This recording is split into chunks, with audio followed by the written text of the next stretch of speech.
তাই নাকি? এটা তো খুব ভালো কথা, খুশির খবর, তাই না সামির?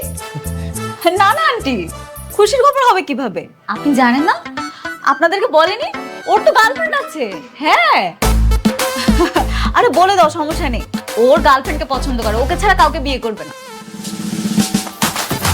সামির, জি জি জি বাবা।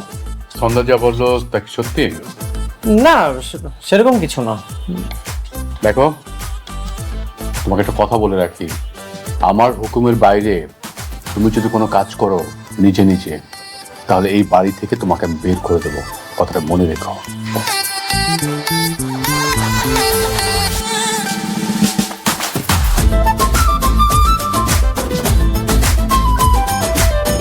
চিঠি, আমি সরি, আমি আর কখনো কোনো মেয়ের সাথে কথা বলবো না। প্লিজ তুমি রাগ করে থেকো না। এই যে আমি কানে ধরছি। ঠিক আছে, আমি উঠবস করছি। তোমার কথা আমি একটু বিশ্বাস করি না। তিথি, বিশ্বাস করো, আমি আর কখনো কোনো মেয়ের টেক্সটের রিপ্লাই করবো না তুমি ছাড়া। তুমি আমার সবকিছু। আর রাগ করে থেকো না প্লিজ। এত নির্লজ্জ তুই, হ্যাঁ? ছি ছি ছি ছি ছি ছি, ফোনের মধ্যে কল দিয়ে তুই কান ধরে উঠবস করছিস? তোর মতো একটা নির্লজ্জ ছেলেকে আমি জন্ম দিয়েছি? মা আসলে চুপ, একদম চুপ। থাকার কোন মেয়ে তাকে বলছি কিনা আমি তোমার জন্য সবকিছু করতে পারি, তুমি আমার জান প্রাণ সবকিছু। নির্লজ্জ বেয়াদব ছেলে কোথাকার। এই, তুমি আমার মাকে বলছো তাই না?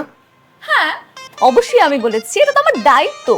তুমি তোমার গার্লফ্রেন্ডকে কতটা ভালোবাসো সেটা তোমার আম্মুকে জানাতে হবে না? দেখো, অতিরিক্ত বাড়াবাড়ি কিন্তু আমার একদম পছন্দ না।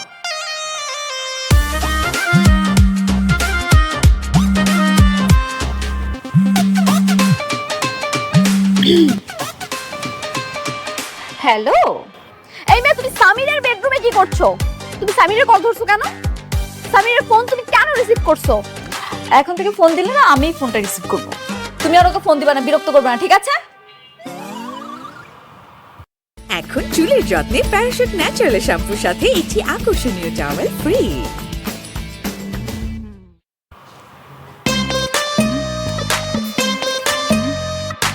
সামিরের কি হয়েছে বলতো? ও কয়দিন ধরে কেমন বদলে গেছে, ও আমাকে ব্যস্ততা দেখায়। আরে, বাসায় সুন্দরী মেয়ে যদি আশেপাশে ঘুরঘুর করে, তাইলে বাইরের গার্লফ্রেন্ডের খোঁজ কেউ রাখে নাকি? তার মানে ওই মাস্টারের নাতনির জন্য সবকিছু হচ্ছে, তাই না?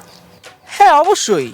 তুই চিন্তা কর, একটা বাসার মধ্যে একটা ছেলে একটা মেয়ে একসাথে থাকতেছে, আর তাদের মধ্যে কত কি যে হয় আর সেগুলো নাই বলি।